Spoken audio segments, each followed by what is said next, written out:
January 14th, 2026. 6:42 a.m. local time. The GIUK Gap, a US Navy P-8A Poseidon is flying at 28,000 feet through heavy cloud cover, 340 miles southwest of Iceland. The aircraft has been airborne for 9 hours. Its crew of 9 is running a standard maritime surveillance pattern, tracking every vessel moving through the narrow corridor of ocean between Greenland, Iceland, and the United Kingdom. This corridor is the most important choke point in the North Atlantic. Any surface ship or submarine moving from the Norwegian Sea into the open Atlantic must pass through it. NATO has monitored this gap since 1952. Every sonar array, every satellite pass, every patrol aircraft exists for one reason: nothing gets through without being seen. The P-8 crew has been watching a specific group of ships for 3 days. 4 Chinese warships heading southwest at 14 knots, a surface action group that has no business being here. Then at 6:43 a.m., the electronic warfare officer sees something on his display that changes everything. Fire control radar, locked directly onto the P-8. Not search radar, not navigation radar. The kind of radar you turn on when you intend to shoot. The source, a Chinese Type 055 destroyer, hull number 103, the Yan'an. Sailing 41 miles below them in seas running at 20 feet. The lock holds for 47 seconds. In those 47 seconds, every rule of great power competition in the North Atlantic is rewritten. I'm your host at Battlefront Signal, where we break down the most critical naval operations shaping global power. Today, we're covering an incident that NATO commanders later called the most dangerous naval confrontation since the Cold War. Not in the South China Sea, not in the Taiwan Strait, in the North Atlantic, waters that Western navies have considered their own for 80 years. Because when a Chinese warship locks fire control radar on an American aircraft over the GIUK Gap, it's not a mistake. It's a message. And the response to that message involved 2 nuclear-powered submarines, a US destroyer division, Royal Air Force Typhoons, Norwegian P-3 Orions, and 4 days of the most intense naval shadowing operation since the Falklands War. Let's start at the beginning. The Chinese Surface Action Group was first detected on January 11, 2026, as it passed north of the Faroe Islands. A Norwegian P-3C Orion on routine patrol picked up the radar emissions. 4 distinct contacts moving in a tight formation at 14 knots. The composition was immediately alarming. Leading the formation was the Yan'an, Type 055 destroyer, 13,000 tons full displacement, 180 meters long, the largest surface combatant built by any navy since the Soviet Kirov-class battlecruisers. Armed with 112 vertical launch cells, capable of firing a mix of HHQ-9B surface-to-air missiles, YJ-18 anti-ship cruise missiles, and CJ-10 land attack cruise missiles. Her Type 346B phased array radar, 4 fixed panels mounted on a clean, integrated mast, gives her 360-degree surveillance coverage out to 300 nautical miles. Behind the Yan'an, a Type 052D destroyer, the Suzhou, 7,500 tons. 64 vertical launch cells, a capable air defense platform in its own right, but clearly the junior partner in this formation. Flanking the 2 destroyers, a Type 054A frigate, the Yancheng, 4,000 tons. Anti-submarine warfare specialist, equipped with hull-mounted sonar and towed array, carrying U-7 lightweight torpedoes and a Kai-28 helicopter. And trailing the group by 6 nautical miles, a Type 901 fast combat support ship, the Hulunhu, 48,000 tons. A fleet replenishment vessel, the kind of ship you bring when you plan to stay deployed for a long time, far from home port. This was not a transit group heading to a port visit. This was a combat-configured naval task force operating in waters where China had never deployed capital ships before. NATO intelligence had been tracking the group since it departed Murmansk 5 days earlier. The Chinese ships had conducted a joint exercise with Russian Northern Fleet vessels in the Barents Sea, a first-of-its-kind event that had already triggered classified assessments across every NATO capital. Now they were heading south, toward the Atlantic. The The question wasn't whether to track them. The question was why they were here at all. The P-8A Poseidon designated Trident 41 had been assigned to the Chinese group on January 12th, flying out of Keflavik, Iceland. The crew was from Patrol Squadron ESI P-16, the War Eagles based at Naval Air Station Jacksonville, Florida, but forward deployed to Iceland under NATO's Enhanced Atlantic Surveillance Posture. The P-8A is Boeing's military variant of the 737-800. It carries the AN/APY-10 multi-mission radar, capable of tracking surface contacts at ranges exceeding 200 nautical miles. Its sensor suite includes an ALQ-240 electronic support measures system that can classify and geolocate radar emissions, identifying not just a ship's position, but the exact type of radar it's operating. Magnetic anomaly detector. Sonobuoy dispensers loaded with 129 buoys for anti-submarine warfare. Harpoon missile hardpoints. This isn't a passenger jet with cameras bolted on. It's one of the most advanced maritime surveillance platforms ever built. For 3 days, Trident 41 and its rotation partners had been building a detailed electronic picture of the Chinese formation. Every radar emission cataloged, every course change logged, every communication frequency recorded. The data flowed in real time to NATO Maritime Command in Northwood, UK, and to the US 6th Fleet headquarters in Naples. The Chinese knew they were being watched. You can't hide a P-8 at 28,000 feet. Its radar emissions are visible on any modern ESM system. The surveillance was deliberate and overt. A message: we see you. On the morning of January 14th, the Chinese group altered course. They had been heading southwest at 14 knots on a track that would take them south of Iceland. At 5:15 a.m., the Yan'an turned to bearing 210. The rest of the group followed. They were now heading directly toward the narrowest part of the GIUK Gap, the 180-mile stretch between Iceland and the Faroe Islands.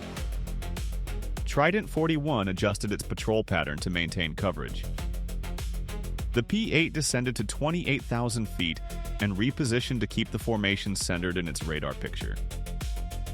At 6:42 a.m., Lieutenant Commander Patricia Voss, the mission commander aboard Trident 41, was reviewing the latest track data when the electronic warfare operator called out. Spike. Type 346B fire control mode, bearing 194, signal strength increasing. The ALQ-240 had detected a shift in the Yan'an's radar emissions. The Type 346B had switched from its standard surveillance mode, a wide area search pattern rotating at low power, to a narrow, high-power fire control beam pointed directly at the P-8. This is the electromagnetic equivalent of putting a gun to someone's head. In normal naval operations, search radars scan broad areas to build a picture of the environment. Fire control radar does something different. It locks onto a single target with a narrow, intense beam, calculating exact range, bearing, speed, and altitude. It feeds that data directly to a weapon system. When a warship illuminates an aircraft with fire control radar, it means one of two things: a catastrophic error or a deliberate provocation. Voss didn't wait to find out which. Countermeasures active. Brake right. Descend to Angels 20. Transmit bead window immediate. The P-8 banked hard to the right and dropped 8,000 feet, changing its flight profile to complicate any potential missile solution. Electronic countermeasures activated, the aircraft began broadcasting jamming signals designed to disrupt the Type 346B's tracking algorithms. The bead window alert, a real-time warning that a friendly platform has been targeted by hostile fire control radar, went out simultaneously on 3 channels. NATO encrypted tactical frequency, US Navy fleet broadcast, and a direct satellite uplink to the National Military Command Center in Washington. The fire control lock held for 47 seconds before the Yan'an's radar switched back to surveillance mode. 47 seconds. In missile engagement terms, that's enough time to launch, guide, and impact with an HHQ-9B at that range. The Chinese destroyer had held an active weapons solution on a US military aircraft for nearly a minute. If you're watching this and it helps you understand what's at stake when navies confront each other, Subscribe to Battlefront Signal so you don't miss our breakdowns of the operations that shape the global balance of power. The bead window alert hit NATO Maritime Command at Northwood at 6:44 a.m. Within 12 minutes, the alert had been classified, verified against Trident 41 sensor recordings, and forwarded to SECURE, Supreme Allied Commander Europe, and to the U.S. European Command in Stuttgart. The immediate question was simple. Was this a rogue action by a single ship captain, or was it ordered? NATO intelligence assessed it as deliberate. The Type 346B requires manual authorization to switch to fire control mode. It's not something that happens by accident. Someone aboard the Yan'an made a conscious decision to illuminate a NATO aircraft. The response was already in motion before the assessment was complete. HMS Astute and HMS Ambush, two Royal Navy Astute-class nuclear-powered attack submarines. They had been operating independently in the Norwegian Sea, conducting their own surveillance of Russian submarine activity. At 7:18 a.m., both submarines received flash traffic from Northwood, redirecting them to intercept and shadow the Chinese Surface Action Group. The Astute class is among the most advanced hunter-killer submarines in the world. 7,400 tons submerged. Rolls-Royce PWR, two nuclear reactor driving a pump jet propulsor so quiet that detection ranges drop to almost nothing at low speed. Equipped with Spearfish heavyweight torpedoes, wire-guided, capable of 80 knots, carrying a 300-kilogram shaped charge warhead designed to break the keel of a capital ship, and Tomahawk cruise missiles in the torpedo tubes for land attack capability. These submarines can track a surface group for weeks without being detected. They operate in the thermal layers beneath the ocean surface, using passive sonar to build acoustic pictures of their targets while remaining invisible. By 9 a.m. on January 14th, both Astute-class boats were repositioning at 20 knots toward the Chinese formation's projected track. They would be in shadowing position within 14 hours. Simultaneously, the U.S. Navy's Destroyer Squadron 60, operating out of Rota, Spain, received orders to redirect. Two Arleigh Burke-class destroyers, USS Roosevelt, DDG-80, and USS Paul Ignatius, DDG-117, broke off from a scheduled exercise in the Bay of Biscay and turned north at flank speed. 31 knots. Course set for the GIUK Gap. The Arleigh Burke class needs no introduction to anyone who follows naval power. 9,700 tons. 96 vertical launch cells loaded with a mix of SM-2, SM-6, and Tomahawk missiles. A N/SPY-1D phased array radar with a detection range exceeding 200 nautical miles against fighter-sized targets. The most capable surface combatant class in the world, produced in numbers that no other navy can match. The US Navy operates 73 of them. China has nothing equivalent in terms of combined sensor capability, weapons load, and combat-proven reliability. The Roosevelt and Paul Ignatius would reach the operational area within 36 hours, but the most immediate response came from the air. RAF Lossiemouth, Scotland. 8:30 a.m. Two Royal Air Force Typhoon. FGR, 4 fighters launched on a quick reaction alert scramble, armed with AMRAAM and ASRAAM air-to-air missiles. Their mission was not to engage, and it was to establish a visible NATO air presence over the Chinese formation. The Typhoons arrived on station at 9:47 a.m., descending to 15,000 feet and overflying the Chinese group at a range of 8 nautical miles. Close enough to be seen. Close enough to photograph. Close enough to send a message. The Yan'an's radar stayed in surveillance mode. No fire control emissions directed at the Typhoons. The Chinese commander had made his point with the P-8. He wasn't going to repeat the provocation with fighters overhead that could shoot back in seconds. Meanwhile, Trident 41 had been relieved by a fresh P-8 crew, Trident 43, also from VP-16, which resumed the surveillance orbit at a more cautious distance of 60 nautical miles. The sensor coverage was just as complete. The message was different. We're still watching, but we've noted your hostility. By the evening of January 14th, the confrontation had entered a new phase. The Chinese Surface Action Group had not altered course, still heading southwest at 14 knots. Still driving toward the narrowest part of the GIUK Gap, the Yannan's fire control radar remained in surveillance mode, but NATO electronic intelligence assets detected what appeared to be encrypted burst transmissions between the Chinese ships, indicating they were aware of the NATO response building around them. Declassified assessments later revealed that the Chinese flotilla received updated orders from the People's Liberation Army Navy headquarters in Beijing at approximately 4 p.m. on January 14th. The content of those orders remains classified, but the formation's behavior began to change. The Type 054A frigate Yancheng activated its towed sonar array. The Ka-28 helicopter launched from its flight deck and began flying low-altitude search patterns around the formation. The Chinese were hunting for submarines. They had reason to be worried. HMS Astute reached her shadowing position at 11 p.m. on January 14th. She was 8,000 yards off the Yannan's port quarter, at a depth of 400 feet, matching the Chinese formation's speed exactly. Her sonar operators were recording every acoustic signature: propeller cavitation, machinery noise, hull flow, building a library that would be invaluable if these ships ever needed to be found again. HMS Ambush took station 3 hours later, positioning herself 12,000 yards ahead of the Chinese formation. Between the two submarines, the Chinese group was bracketed. If the order came, they could attack from two directions simultaneously with no warning. The Yancheng's towed array detected nothing. At those depths, in those sea conditions, with pump jet propulsion at creep speed, an Astute-class submarine is functionally invisible to a Type 054A's sonar suite.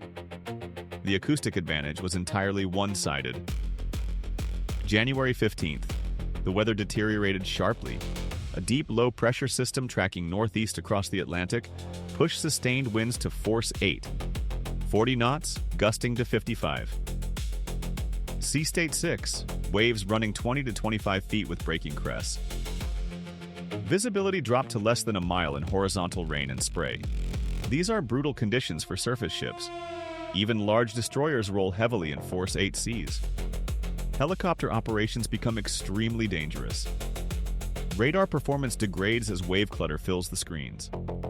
Crew fatigue accelerates as every movement aboard becomes a physical effort. The Chinese formation slowed to 10 knots. The replenishment ship Hulunhu was taking the worst of it. Her high freeboard caught the wind like a sail, and she was rolling through 25-degree arcs. The Yan'an, despite her size, was also struggling. Communications intercepts showed her captain requesting updated weather routing from the formation commander. The Type 055's hull form is optimized for the calmer waters of the Western Pacific.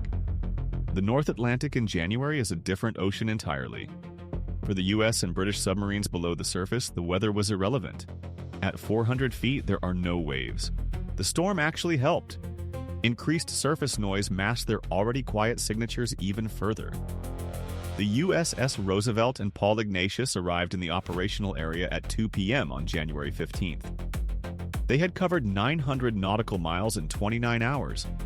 Both destroyers took station 35 nautical miles south of the Chinese formation, close enough for their SPY-1D radars to maintain continuous track, far enough to avoid an accidental escalation in near-zero visibility.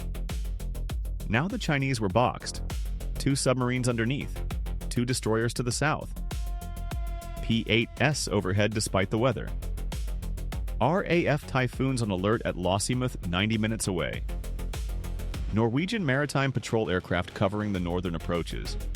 The GIUK Gap had become a cage. January 16th, the third day. The storm had not abated. If anything, conditions worsened.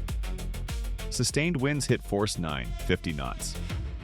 Sea state 7, waves exceeding 30 feet. The kind of seas that can damage equipment, injure sailors, and test the structural integrity of any warship. The Chinese formation had slowed to 8 knots. The Hulunhu was now visibly laboring. Satellite imagery showed her deck cargo lashings had partially failed. Equipment was shifting. She could not conduct underway replenishment in these conditions, which meant the combat ships were burning through their own fuel reserves without the ability to top off. This was a critical vulnerability. A Type 055 destroyer carries approximately 2,000 tons of fuel. At 8 knots, she burns roughly 18 tons per day. But that calculation assumes calm seas. In Force 9 conditions, with constant rudder corrections and engine adjustments to maintain formation, fuel consumption can double. The Chinese ships were far from any friendly port. The nearest Chinese naval facility capable of supporting this group was Djibouti, 4,000 nautical miles south. Russian ports in the Kola Peninsula were 800 miles northeast, but returning there would mean admitting failure. Meanwhile, the Roosevelt and Paul Ignatius had topped off their fuel from a US Navy fleet oiler 2 days earlier. They could remain on station for weeks if necessary. The Astute-class submarines could operate for months without refueling. The P-8S rotated from Keflavik every 12 hours with fresh crews. NATO had the logistical advantage, and in naval confrontations, logistics win. At 4:30 p.m. on January 16th, the Yan'an attempted something unexpected. She broke formation, increased speed to 18 knots, turned directly toward the USS Roosevelt. The Roosevelt's Combat Information Center detected the course change within 30 seconds. The Yan'an was 34 nautical miles north, closing at a combined rate of nearly 50 knots relative to the Roosevelt's own movement. Captain David Hargreaves, commanding officer of the Roosevelt, ordered general quarters. Every watertight door sealed, every weapon station manned. The AN/SPY-1D radar shifted to dedicated tracking mode on the Yan'an. The Roosevelt's bridge crew attempted radio contact on international maritime frequencies. Channel 16, no response. Repeated on Channel 13, no response. At 22 nautical miles, the Roosevelt's electronic warfare suite detected the Yan'an's Type 346B, switching to fire control mode again. This time, the target was the Roosevelt herself. For the second time in 3 days, a Chinese warship was pointing a loaded gun at a NATO platform. Like what you're hearing? Drop a like so we can keep bringing you these deep dive breakdowns of the operations that matter. Captain Hargreaves had standing orders that covered this exact scenario. NATO rules of engagement authorized defensive measures if fire control illumination was sustained beyond 30 seconds, and no communication was established. He did not fire. Instead, he executed a calculated response. The Roosevelt turned to unmask her full weapons capability, all 96 VLS cells now bearing on the approaching destroyer. Her AN/SLQ-32 electronic warfare suite began active jamming of the Yan'an's fire control frequency, and she launched a single SM-2 missile, not at the Yan'an but on a bearing 90 degrees offset, into empty ocean. A warning shot, the most expensive warning shot in history at $2.1 million per round, but unmistakable in its meaning. The SM-2 ignited with a roar visible for miles even through the storm spray.